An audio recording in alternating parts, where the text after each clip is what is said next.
Hello, gorgeous people, and welcome to another TV Central one-on-one podcast. I'm Aaron Ryan. This is episode 23, 2024. My favourite guilty pleasure is back. I watched all 3 seasons of the American FBoy Island, the 1 season of F-Girl Island, and of course, season 1 of FBoy Island Australia. Season 1 of FBoy Island had Australia talking and became Binge's biggest reality premiere to date. The series was nominated for Best Reality Program at the 2024 Actor Awards and has been praised by critics and fans for flipping traditional dating formats on its head. Season 2, episode 1 has just dropped on Binge, and what a big episode it was. The new season follows our 3 leading ladies, Krystal, Abbie, and Nicole, as they navigate the dating pool together to determine who are the self-proclaimed nice guys looking for love and who are the self-proclaimed F-boys. Only there to play the game and take home the $50,000 cash prize. The very cheeky Abbie Chatfield is back as host. Well, for this podcast, which usually is a one-on-one chat, I have all 3 girls here, Krystal, Abbie, and Nicole, which I guess makes this a 4-way. Let's get the goss. Krystal, Abbie, and Nicole from FBoy Island, Australia. Thank you for joining me at TV Central. Hello. Hello. What an intro. Man, episode 1, so much to unpack. Now, I just want to get the serious question out of the way first, and then I promise we'll go light. With this type of show, this isn't traditionally the show where I would cry, but Krystal, girlfriend, the story you shared about your dad being the king F-boys and cheating on your mum while you're pregnant, while she was pregnant with you, you said it would be a disservice to end up with an F-boy. Your pain actually for that moment punched through the screen. So one has to ask, how has that impacted on you as the beautiful lady you are today, and why FBoy Island? Oh my God, straight to Aaron. Yeah, we'll go light after that, I promise. Yeah, no, it's a really good question. I think it's something that doesn't get spoken about a lot. Like, I think we joke about having daddy issues. I think it's kind of like a topic that's used quite lightly, but I think it's clear that it actually does affect women a lot.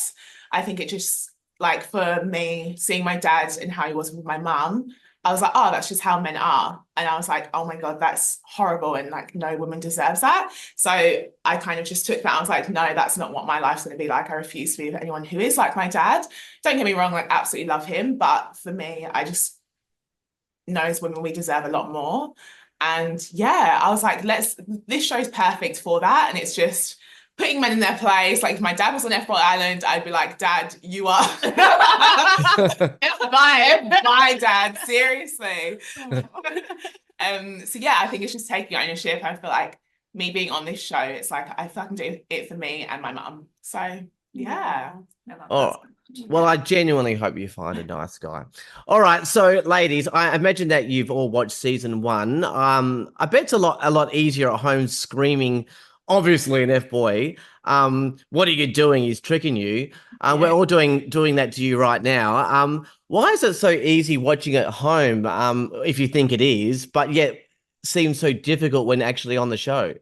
Yeah, I mean, when you're watching it as a viewer, you know, the audience, you get to see all the little chats to camera, how they interact with the guys, their personality more so, and how they're just, perceived on camera. While you're living it in real time, you don't see all of that. You just see the one-on-one interactions and you just get swept up in it, I think. Yeah. I think it's really hard to pull away, and I found it really, really hard. Yes, so hard. I think also we have, when you're actually living it yourself, it's your own emotions and feelings involved. So I think taking that into account from looking at someone on the screen that you don't necessarily, or hopefully like, don't have feelings for. You're like, whatever. But when it's yourself and, you know, some of these people you care about, some of them you've got a connection with, you know. You're like, oh, it couldn't be my guy. My guy couldn't be an F-boy. No way. I'm too good at like reading, you know. But it's very confronting for sure. Yeah, I agree. Got the love goggles on and the F-boy goggles on. Yeah, at the same time, it's like one eye for each. Yeah. You're seeing an optometrist, I reckon. That's sorted out. This season, the producers did so well, though. Myself and my best friend watch, and all 3 of you, and both of us, and probably most of Australia, would not have picked Jin as the F-boy and Mitch as the nice guy. What is going on? Right? No. So that was a shock. That was a shock. Yeah. And I think for me, like I had such a brief interaction with Jin at the Burning Man mixer, and it was just, it's like he hadn't gotten his story straight. I'm like, you've had so much time to think of a really good story. Like if you're an F-boy, like you've had time to master this. And he just gave me like a whitewash, inauthentic thing. And I'm like, I just see right through you. Yeah. Try again next time. And I think like you had some that were like are very obviously coming on. They have a presence about them. Yeah. But then you've got some guys which like I genuinely cannot decipher what you are. Yeah. Some of them did it really, really good. And then others you're just like, did you even think about this at all? Yeah. Well, I think they're banking on us being really, really stupid. Yeah. That's that was silly, wasn't it? Jokes on me. Exactly. You're definitely not. Let's clear a couple of things up. First of all, what actually happened to TikTok star Jake? He literally went missing. Still a mystery. You know? Yeah. Where is he? Is he all right? We actually don't know what happened. Actually, and we didn't find out his status, which that fucked us up. Which really, like, when you're going into this show being like, it's half and half. It's like F-boy nice guy. That one Jake, like, determining factor to this day through the statistics. So we just always had to keep him in mind of like, well, we don't know what he was. You know, he just ghosted us. Yeah, I should have bought it. I still have my book. My diary that we wrote down every limb we wrote down who we think was who, and you see it change over the weeks, and it goes from like question marks to like big nice guy, F-boy, who we get rid of. We needed keeping count. But Jake, I don't know. No clue. All right, next one to clear up, and in reflection, I feel bad about this. At the start of the episode, the boys all appeared, and then Patty came on screen, and my best friend goes, "What the F? They got an old man on the show." And then Krystal, you had a smooch with him, and then the girls were having a chat, and you said, "I kissed an old man." Since then, I've looked at his profile, and he's 32. There is another 32-year-old Timothy, and Norman, I think, is 34. I'm not even sure what my question is. My friend thought, he was 50, and, I thought he was 42. Is he just spending too much time in the gym? In the gym, too much time in the sun, babe. Where that must be, you fucking moisturizer or something. What's doing he? Yeah. The necklace and the wrinkles, I think, was just giving grandma a little bit.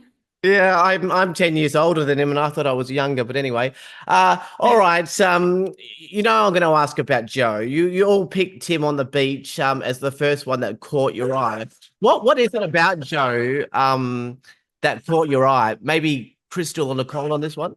Honestly, I think when in that first scene, the boys are so far away. And for me personally, you're so full of adrenaline. Yeah. When we went in to hug each of the boys, all their faces meshed into one. I didn't absorb one of them into, because you're like, hi. It's a lot going on. I was feeling really overwhelmed. And I think Joe being the tallest, it was just like, this one. Like he's a handsome guy, but like textbook. Yeah. Tall, dark, handsome. Tall, dark, handsome. It was just like where your brain goes first. Yeah. Quite funny though. All right, Ali, let me ask about Joe, because I know people are thinking this, so I'll try to get this out. You have a lot more insight, obviously, than us as a viewer, because we see a small edited version of the show, and there's a much bigger picture. So from a viewer point of view, here's the take. A show like this, it's about meeting new people. You yourselves will go on dates with many different boys. The boys will have initial opinions, then deepen them or change their mind as they get to know you. Joe sees all three of you on just first impressions alone and without an actual date. He just believes that the initial attractions with Nicole. You ask him for a date, though. He genuinely seems to like the date. He has fun, shares a sneaky kiss. A guy should probably read the room and not say immediately after, I also have an attraction to Nicole. But rather than go back without saying anything and get to know Nicole as well to see if there's a spark, he's quite honest with you about it. He was then in the bad boy books at elimination. So I guess the question is, what exactly did he do wrong? That is an excellent question. I think in that situation, I think it reflects what it's like in the real world. And I think sometimes guys play girls off against each other. Yeah. And I think I think so personally with the whole conversation that Joe and I had regarding Nicole, unfortunately, not all of it is included, but that's just the way it goes. I didn't really have a problem with it, but then we've got to think from a bigger picture. We've got to think from everyone watching, we don't want to be or feel for that matter to be someone's second choice. And I think it was just more so that a little bit insensitive, I think. Reiterating that, look, this is where we are now. We've had this date. We've kissed, but if this is still how you feel and this is what you want, you need to pick.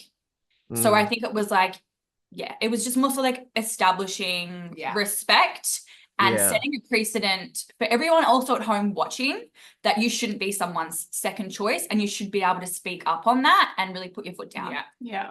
Absolutely. All right, Krystal, Aaron, I believe you just friends, and then there was maybe one little moment. So how exactly do you know Aaron? Oh God, the Gold Coast is a very small place, unfortunately. And what parts of Aaron do you know best? I just don't. Yeah, I don't quite intimately. I think. No, we literally are just friends. But when I was looking at the first step, I was looking at him. I was like, actually, he's quite hot. He's coming across as very handsome. I remember him being that attractive. He's gorgeous. He's lovely. But being that attractive.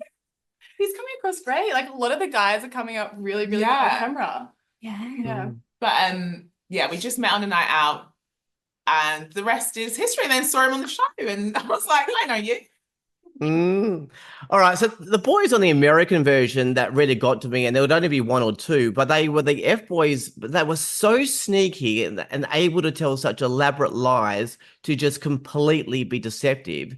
So to Nicole, you had a date with Jack, clearly on face value a nice guy, super genuine. If we learn that he's an FBoy, then it's a real letdown. And we can only talk about episode 1 at the moment, but because we don't want to have spoilers. But was he just too good to be true initially? Honestly, it really felt that way. And I think in my head, because he was the first guy I took on a date, I was really trying to have that clear split of like, be in the moment, enjoy this, but then on the other hand, try to pick up on some lies. Like, is he really good at just telling me what I want to hear? After all, we were only in like the second day of filming. So if someone's holding up a charade or a mask, by this stage, they're still very much behind that mask. And so I was very precautious, but also trying to have fun in case, it is real in the end. But, with all these guys, we have to see if they're lying. So that seed of doubt is constantly in your mind.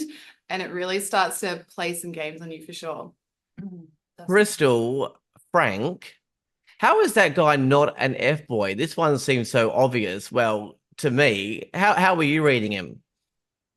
Oh, I think obviously from that initial interaction with Frank, he went straight for the waist. No other guy did it. And I was like, hang on a minute, like a bit touchy. So straight away, my radar was like, well, what's this?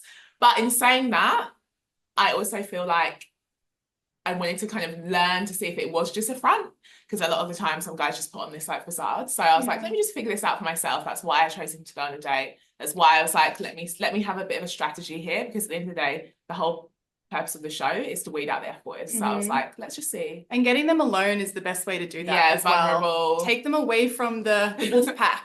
And, because they all like G each other up. And so to really kind of get to the truth, you gotta strip it back and get them on their own. And then we can do the interrogating. And then get them naked running around the field. Yeah, exactly. Yes, definitely sort of running around naked in the field. Yes, that was interesting. Finally, I just want to ask about genuine love. My favorite thing about FBoy Island is that it doesn't take itself too seriously. It is cheeky. The host of the US, Nikki, and our Australian goddess, Abbie, are funny and sarcastic and take the piss. I can never imagine that someone would go on the show actually looking for genuine love. However, 2 of the 3 couples last season are still together. I'm in semi-regular contact with Nick, a great guy. So are you girls genuinely seeking a guy to fall in love with throughout this series? I think seeing the result of last year really gave me hope going into it. And I really was like, well, if it happened last season, maybe it can happen again, rather than sort of saying, oh, it's not going to happen because it's a dating show. Like, the stats don't lie. And obviously it's a different group of guys, but you go in there with the best intentions and open to the experience as much as possible, and just hope that we end up with a nice guy at the end. Yeah. And I think for me as well, obviously I was on The Bachelor before, so I kind of had experience within dating shows. However, the sort of the show format is a lot different, and I prefer to be in this position, obviously.